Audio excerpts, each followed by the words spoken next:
up, guys? Welcome back to the channel. New video today.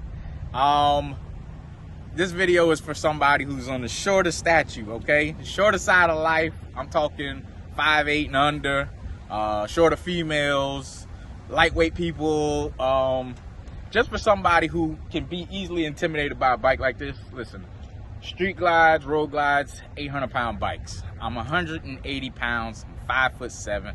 I might be 5'8" if I drink a lot of water the night before, if I'm stretching. If I'm doing all those things to get up on the right side of the bed, I might be 5'8". But look, to start off with a bike like this can be very intimidating.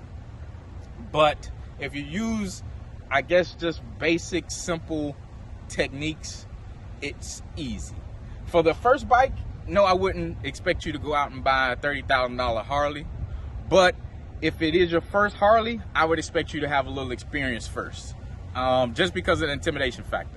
All right, so to start, anything I'm gonna go over with you guys today is basically what I use on a day-to-day basis when I ride my bike, and if I'm riding two up on the bike. So if I got a passenger, I'm using the same techniques every time, and I'll try to explain it as I go through it. So mounting and dismounting, I think we all have our own personal preference, our own abilities, how high we can kick our leg up, whatever. You know, it's all personal preference. Me, basically, this is what I do. I either shoot my leg through this way and slide on the bike, or I'll do the old school karate kick and then I'm on the bike, okay? 9 times out of 10, my wheels are always turned to the left, so I feel like the bike's more stable and balanced for me when I'm getting on the bike. 9 times out of 10, I'm leaving the bike in gear as well, just so I don't get any roll when I go to, you know, lift the bike off the kickstand. So, number one, when we're leaning the bike off the kickstand, a real easy method, instead of trying to power the bike off the kickstand, all you gotta do, guys, hold the brake, turn the wheel. This takes a lot of the pressure off the kickstand at that angle. The weight's still there, it's just that angle now, so the weight is more evenly balanced, right? So, like I said, smaller guys, females, somebody who's not very strong, it's very easy. At this point, you're turning the wheel as far as you can get it, as far as you feel comfortable. The kickstand's a pretty good kickstand, unlike I said before in another video, but I mean, it's a pretty decent kickstand. So when you go to push, it's very easy. It's very short, it's very sweet and to the point. When I sit in a bike like this, if I'm actually leaned over, my foot is off the ground. You guys can't see it, but on the right side, my foot is 9 times out of 10 off the ground. But as soon as I turn the wheel, I'm a little more flat-footed. I'm not 100%, but I got my toe down.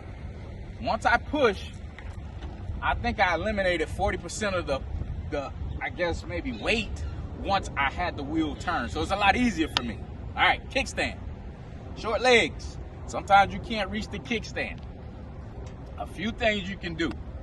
In the very beginning, you can buy a shorter seat. Something that's a little more shallow, gets you a little closer to the ground. Second, if you can't reach, don't forget, you can always kick up your floorboard. Your floorboard will get you there. You can bring your leg in a little bit more, pull the kickstand up, push the floorboard back down, and now you're ready to rock and roll. Now you're secure in the bike.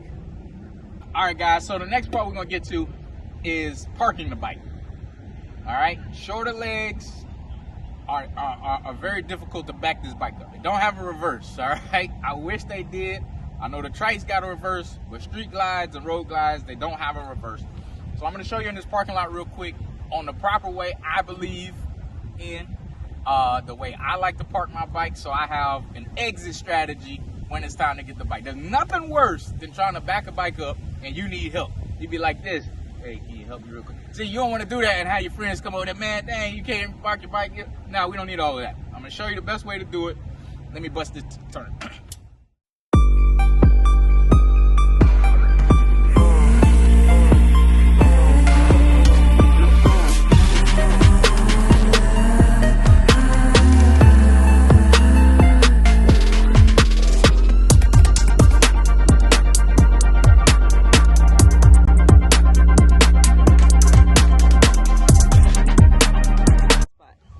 Guys, now we're at the spot. We're ready to turn the bike off. We're about to lean it over on the kickstand.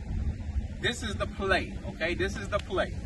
You got short legs, So it's kind of hard to get the kickstand all the way out. Sometimes you kick it and you might short stroke the kickstand. You have to pay attention. You have to go back and toe kick it to make sure it's there. Once it hits, lean it over slow. I like to turn my wheel to the left. I'm giving this guy enough space, and I'm giving the guy to the right of me enough space if we just pull up as a little pack, okay? And then it's easy dismount from there. And that's pretty much the basics to every time I get on and off, park, go to another spot. That's just what I do. And if I'm riding 2 up, real quick, keep the kickstand down. Whenever you're putting a person on or taking a person off the back of the bike, keep the kickstand down. Just in case you lose your balance, you still got the kickstand to rely on. All right, guys, so listen, I came in, I did a deep swoop. If you can't do the deep swoop, all right, that's just something I made up as the word. Park it sideways. Let's say this is the place you want to park. As long as you park this way, you don't have to do the deep swoop. And then you can back it in. Just turn the bike off, get the friction off the clutch, and you'll be good. You'll be able to push it back and you won't have an issue. I'm telling you, it works for me every time, and it worked when I'm riding 2 up. A lot of the times I might have the passenger get off when I gotta back the bike up, but that's just the nature of it. You never know how strong your legs are until you're trying to back this bike up. I can guarantee you that. All right, guys, so like I said, these bikes can be intimidating, all right? You have to handle this bike, especially you guys that are coming from a sport bike, you have to handle this bike totally different. Take, for instance, the brakes in the front and not behind you anymore. The clutch is in front, it's not behind you anymore. The handlebars are higher and wider. That just throws the geometry off of the weight of the motorcycle. You just have to make the bike work for you. Turn the wheel before you try and lift it. Boom. Before you get on the sport bike, it's between your legs. You just kick it like that with one leg and it's up and it's ready to go. The kickstand is only this big on the sport bike. You know what I mean? That's the big difference between the two. The weight. It's the intimidating factor. It really doesn't matter as long as you're using the right techniques or techniques that works for you to get you going real quick. Now, if you're pack riding, right? Let's say 4 guys want to share one parking spot. Which happens a lot when you might be at Daytona, you might be at a bike night, you might be at all these different things. Let the pros park in the back, okay? Let the pros park in the back, because it's gonna take you twice as long to park your bike in the back than it would be to take them. They'll park, they got their own methods to their madness, and swoop right in. They don't have to wait on you. Okay, just like the guy at the boat ramp. Nobody wants to wait on the guy at the boat ramp who can't drive his boat. All right, so just make sure you let those guys go in first. You get right up in front of them, and you guys will be good to go, because you can pull out first, and then they can whip right out right after you. All right, guys, those are my tips. Okay, they work for me. If you got any tips for me, leave them down in the comment section. If you got any questions for me, leave it down in the comment section. By any means, I'm not a professional. I don't teach any classes. As a matter of fact, I'm trying to find a class for myself to learn a little bit more about slow riding and maneuvering. I see a lot of guys on YouTube now that are teaching those classes, and they're actually pretty good. So I think I need to take one for myself just to get a little bit more comfortable and figure this bike out a little bit better, all right? So until next time, guys, peace.